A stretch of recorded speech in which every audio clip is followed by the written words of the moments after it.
இன்னைக்கு அடுத்தது வந்து திருவாதிரை. இந்த நட்சத்திரம் ரொம்ப நொட்டோரியஸா இருக்கும்னு நினைக்கிறேன் நான். பாருங்க கொஞ்சம். திருவாதிரை நட்சத்திரம் அவங்களுக்கான கார்ட்ஸ். ஓகே. ஸோ யங்ஸ்டர்ஸ் பார்க்கும்போது அவங்க ஏதாவது இது ஒரு பெண்களுக்கான ஒரு ஒரு வருடமா இது இருக்கும். இந்த திருவாதிரை நட்சத்திரத்துல இருக்கிறவங்க. ஸோ அப்போ வந்து பெண்களுக்கான வருடம்னா நாங்கள் ஆண்கள் பார்க்குறோம், எங்களுக்கானதா இல்லையா அப்படின்ற ஒரு கேள்வி வரும். அங்கதான் இங்க அதுக்கான பதிலும் இருக்கு.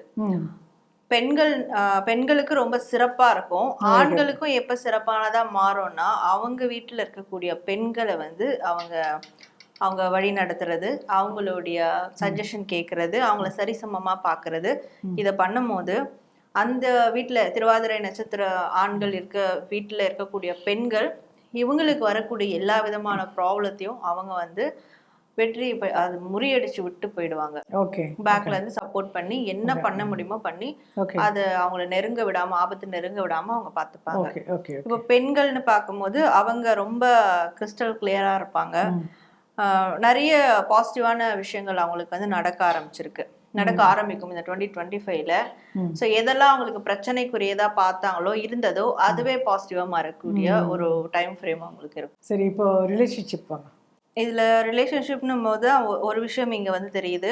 நிறைய பேர் குழந்தைக்காக வந்து முயற்சி செஞ்சுட்டு இருப்பாங்க. ஸோ அந்த பாசிபிலிட்டிஸ் இந்த திருவாதிரை நட்சத்திரத்துக்கு வந்து இந்த வருடம் வந்து அதிகமாவே இருக்கு.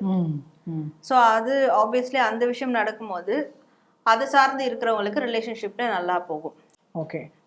ஹெல்த் பத்தி சொல்லுங்க.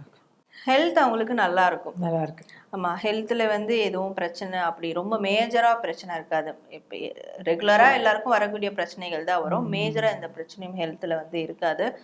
ஏன்னா இந்த வருடம் அவங்களுக்கான வருடமா இருக்கிறதுனால ஸோ அது சுவர் சரியா இருந்தாதான் மற்ற விஷயங்கள் சித்திரம் வரைய முடியும். ஸோ அந்த சுவரானது அது கரெக்டா. ஃபினான்ஸ் பத்தி என்ன சொல்ல வரீங்க? ஃபினான்ஸ்க்கு ஓகே, ஃபினான்ஸ் ரீதியா ரொம்ப பொறுமை கடைபிடிக்கணும். ஓகே.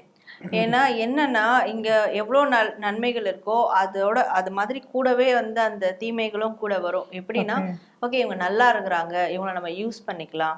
ஒரு ஸ்டெப் எடுக்கும்போது ஜாக்கிரதையா பார்த்து எடுக்கணும். ஆமா, அது வேலை நிமித்தமா இருக்கட்டும், பிசினஸ் ரீதியா இருக்கட்டும், பண ரீதியா இருக்கட்டும், ரொம்ப பொறுமையா அடி எடுத்து ஒரு முறையானா கூட எல்லாமே ஜாக்கிரதையா இருக்கணும். சரி, அவங்க கவனம் அவங்க கையில, அவங்க வாழ்க்கை அவங்க கையில. Okay, very good. இதெல்லாம் பார்த்தா ரொம்ப பாசிட்டிவா இருக்கு. அதுக்கான வேலையை அவங்க பார்த்தாங்கன்னா அவங்க கையில அவங்களுக்கு தரும். மிக்க நன்றிமா.